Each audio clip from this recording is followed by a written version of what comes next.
Good morning students. हम लोग आज मैक्स वेबर के बारे में पढ़ते हैं। मैक्स वेबर के जीवन चित्रण की यदि बात करें तो मैक्स वेबर जर्मनी से थे। जैसा कि मैंने आपको बताया था, कार्ल मार्क्स भी जर्मनी से थे, मैक्स वेबर भी जर्मनी से थे और दुर्किम फ्रांस से थे। तो मैक्स वेबर ने धर्म का समाजशास्त्र दिया, आदर्श स्वरूप दिया और सामाजिक क्रिया का अध्ययन कराया। मैक्स वेबर ने सामाजिक क्रिया तथा क्रिया का वास्तविक अर्थ बताते हुए बताया कि हमें किसी भी क्रिया का अर्थ व्यक्ति के द्वारा जो क्रिया की गई है उसके सापेक्ष में करना चाहिए, यानी व्यक्ति ने क्या सोचा है उस संदर्भ में उस क्रिया का मतलब होना चाहिए। तो मैक्स वेबर जर्मनी से थे, उनके पिता राजनीति में थे और उन्होंने भी अपने पिता के ही जो कार्य था उनको आगे बढ़ाते हुए राजनीतिक कार्यकर्ताओं का राजनीति में उन्होंने कुछ अनुभव करा। लेकिन इसके पश्चात मैक्स वेबर समाजशास्त्र की ओर बढ़े और उनका क्योंकि जीवन बहुत ही संघर्ष और तनाव भरा था, क्योंकि उनमें राजनीतिक, शारीरिक, मानसिक, बौद्धिक और घरेलू तनाव संबंधित थे। उन्हें इससे एक मेनिंजाइटिस नाम की बीमारी भी हो गई थी और इस संदर्भ में धीरे धीरे उन्होंने अपना उपचार कराते हुए समाजशास्त्र की ओर बढ़े। उन्होंने इतिहास और दर्शन शास्त्र का अध्ययन किया। अर्थशास्त्री, राजनीति विज्ञान और समाजशास्त्र के प्राध्यापक भी रहे और 33 वर्ष की आयु के अंतर्गत उन्होंने समाजशास्त्र का अध्ययन करते हुए प्रमुख पुस्तकों के बारे में लिखा, जिससे फर्स्ट है the Protestant ethic and the spirit of capitalism.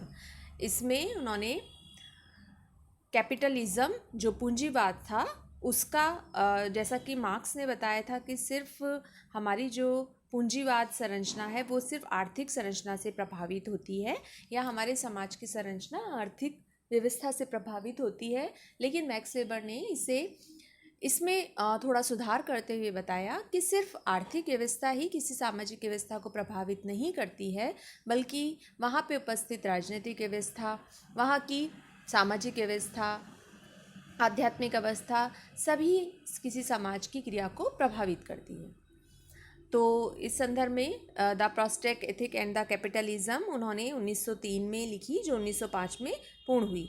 इसमें मैक्स वेबर द्वारा पूंजीवाद के विकास में प्रोटेस्टेंट धर्म के आचारों के प्रभाव का अध्ययन करा गया।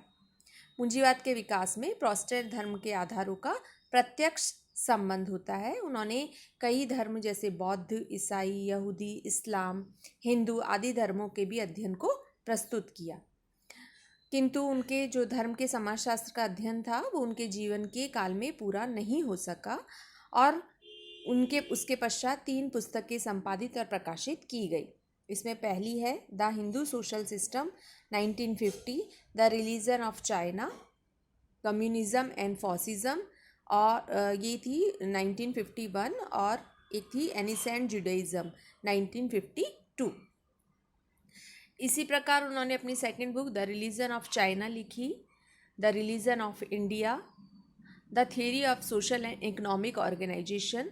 इस पुस्तक में उन्होंने सामाजिक क्रिया का अध्ययन बताया कि सामाजिक क्रिया किसी व्यक्ति के द्वारा की गई क्रिया के सापेक्ष में ही हमें देखनी चाहिए। उन्होंने सामाजिक क्रियाओं के संदर्भ में परंपरागत क्रिया, मूल्यांकनात्मक क्रिया, तार्किक क्रियाओं का अध्ययन करवाया, जिसमें तार्किक क्रिया का अर्थ होता है कोई भी क्रिया जो किसी तर्क वितर्क के द्वारा की गई हो, यानी कारण प्रभाव का जिसमें संबंध हो वो क्रिया तार्किक क्रिया कहलाती है।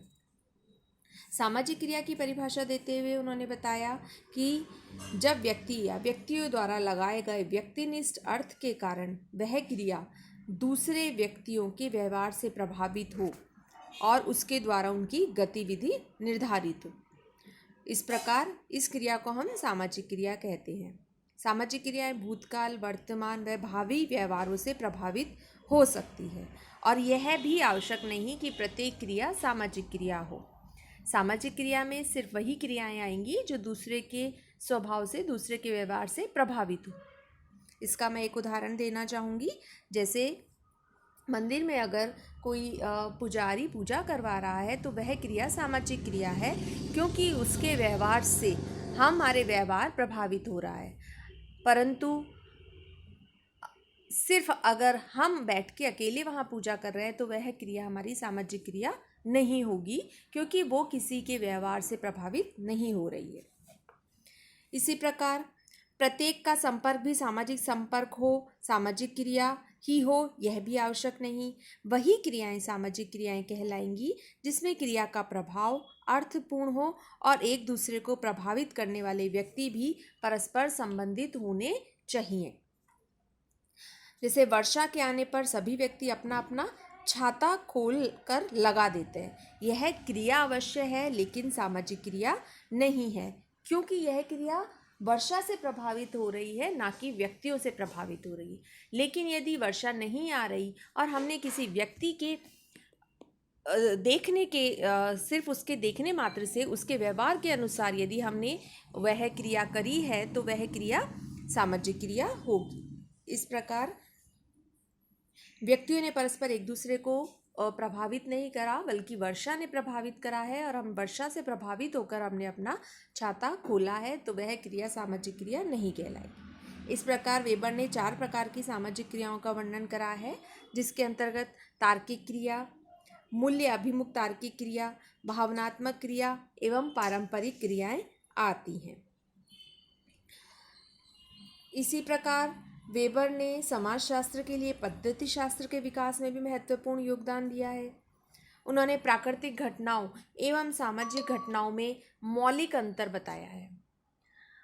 अपनी पुस्तक द सिटी उन्होंने दी, ancient Judaism, essays in sociology, the methodology of social sciences, the rational and social foundation of music, इन सभी पुस्तकों में उन्होंने समाजशास्त्र का स्वरूप, अध्ययन क्षेत्र एवं अध्ययन विधि का अध्ययन करा। इसी प्रकार सामाजिक क्रिया का, धर्मों की संरचना एवं उनकी आधार पद्धति व पूंजीवादी चेतना का उन्होंने वर्णन करा। सत्ता, प्रधाधिकार एवं वैधता की धारणा दी। जैसा कि हम आगे की कक्षाओं में हम पढ़ेंगे कि उन्होंने नौकरशाही के बारे में, अपने अधिकारी तंत्र के बारे में अपने विचार प्रस्तुत करे। उन्होंने बताया कि हमारे सिस्टम में एक नौकरशाही है जिसमें एक फिक्स वेतन मिलता है, नियमों के अनुसार कार्य होता है और सारी प्रक्रियाएं एक नियमावली में चलती है। इस प्रकार प्राकृतिक विज्ञानों और सामाजिक विज्ञानों की भिन्नता का कारण प्रत्यक्ष संबंध पूंजीवादी जनजाति या पूंजीवादी विचारधारा नहीं है। इसी प्रकार प्राकृतिक घटनाएं सामाजिक क्रियाओं की तरह अर्थपूर्ण नहीं होती है, क्योंकि सामाजिक क्रियाओं के पीछे कोई ना कोई उद्देश्य होता है, जबकि प्राकृतिक घटनाएं उद्देश्य विहीन होती है। आपने सामाजिक घटनाओं के अध्ययन के लिए विधि भी बताई। उन्होंने सामाजिक घटनाओं में कुछ छोटी छोटी घटनाएं चुनी जिनका वे अध्ययन करना चाहते थे। इसी प्रकार दूसरे चरण में इन छोटी घटनाओं में उन घटनाओं को चुना जो परस्पर एक दूसरे से संबंधित होती है। इस प्रकार वेबर ने पूर्ववर्ती घटना का पता लगाने की विधियां भी बताई। एक विशिष्ट पूर्ववर्ती घटना के महत्व को जानने के लिए हमें उनकी अनुपस्थिति को मानकर घटनाक्रम देखना चाहिए। इस प्रकार घटनाक्रम को बदल कर देखना होगा। अगर नई परिस्थिति में भी घटनाक्रम प्रभावित होता है तो यह हम कह सकते हैं कि परिणाम का कारण पूर्ववर्ती घटना थी। इस प्रकार वेबर का कहना था कि पूर्ववर्ती घटना के उपयुक्त चुनाव से हमें इस बात का अंतर करने में सहायता मिलेगी कि मानवीय निर्णय क्या है और बाहर की परिस्थितियाँ क्या है।